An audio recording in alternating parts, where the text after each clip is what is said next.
آپ 100 مرتبہ کرتے ہیں، 200 مرتبہ کرتے ہیں، ایک تسبیح کرتے ہیں، بعض اوقات لوگ لاکھ دفعہ آیت کریمہ بیٹھ کے کر رہے ہوتے ہیں. تو اب ہمیں تو نہیں پتا کہ اس لاکھ دفعہ سے اللہ تعالیٰ راضی ہوئے ہیں یا نہیں.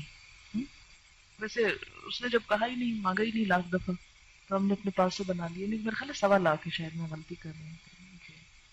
پتہ نہیں 25 اور کس نے بڑھائے ہیں، کس نے اپنے ہاتھ میں قانون لے لیا.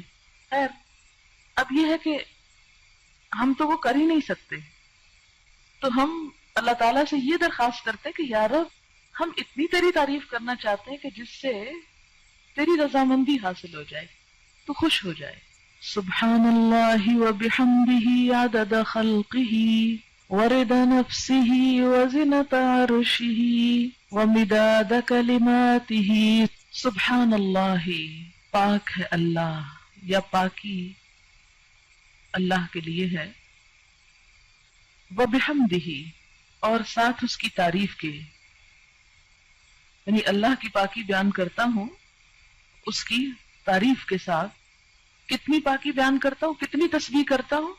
عدد، تعداد، گنتی، خلق ہی، اس کی مخلوق کی، یعنی جتنی اس کی مخلوق کی تعداد ہے اتنی دفعہ میں اللہ کی تسبیح کر رہا ہوں. تو اب جب ہم تسبیح کرتے ہیں، جیسے تسبیح پڑھتے ہیں دانوں کے اوپر، ہم کہتے ہیں سبحان اللہ سبحان اللہ سبحان اللہ سبحان اللہ، یا انگلیوں کے اوپر پڑھ رہے ہیں آپ، تو ایک وقت میں آپ کتنی دفعہ پڑھ سکتے ہیں؟ مثلا 1 منٹ میں چند دفعہ ہی پڑھیں گے نا. لیکن اگر آپ یہ جملہ بول دیتے ہیں سبحان اللہ وبحمدہ عدد خلقہ، کہ اللہ کی پاکی اس کی تعریف کے ساتھ اتنی مرتبہ جتنی اس کی مخلوق کی تعداد ہے. اور اللہ تعالیٰ کی مخلوق کی تعداد کتنی ہے؟ اللہ تعالیٰ خود فرماتے ہیں وَإِن تَعُدُّوا نِعْمَةَ اللَّهِ لَا تَحْصُوهَا. اگر تم اللہ کی نعمتوں کو گننے لگ جاؤ، تم ان کو گن نہیں سکتے، ان کا شمار نہیں کر سکتے. تو ہم تو گن ہی نہیں سکتے. اسی لیے کہتے ہیں نا کہ کما ينبغي لجلال وجهك، جیسی ہونی چاہیے، ہم تو کرنے کے قابل ہی نہیں ہیں، ہماری تو زبان اس اہل ہی نہیں ہے. اسی لیے عدد خلقہ ورضا نفسہ، رضا کہتے ہیں رضامندی کو، نفس ہی اس کے نفس، یعنی اللہ کی ذات کی رضا کے مطابق، یعنی اتنی تسبیح، اتنی حمد کہ جس سے وہ راضی ہو جائے. وزنۃ عرشہ، اور اس کے عرش کے وزن کے مطابق. وزنۃ عرشہ، اس کے عرش کا وزن کتنا ہے؟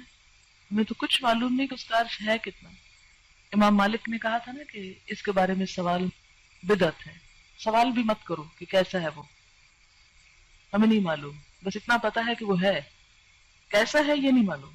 وَمِدَادَ كَلِمَاتِهِ، اور اس کے کلمات کی لکھنے میں جتنی سیاہی درکار ہے. مداد کلماتی، اچھا وہ کتنی درکار؟ سورۃ الکہف میں آپ پڑھیں گے اللہ تعالیٰ فرماتے ہیں کہ لو کان البحر مدادا لکلمات ربی لنفد البحر قبل ان ينفد کلمات ربی، کہ اگر یہ سارے سمندر سیاہی بن جائیں اور اس سے رب کی باتیں لکھی جانے لگے، اس سے پہلے کہ رب کی باتیں ختم ہو سمندر کی سیاہی ختم ہو جائے. ایک اور جگہ آتا ہے کہ 7 سمندر اور بھی آپ ڈال لیں اور اس کو سیاہی بنا لیں اور لکھنا شروع کر دیں، تو رب کی باتیں ختم نہیں ہو سکتی.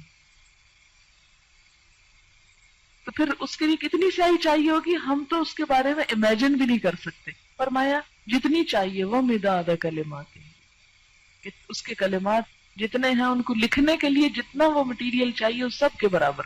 سبحانک اللہم وبحمدک اشہد ان لا الہ الا انت استغفرک واتوب الیک. السلام علیکم ورحمۃ اللہ وبرکاتہ.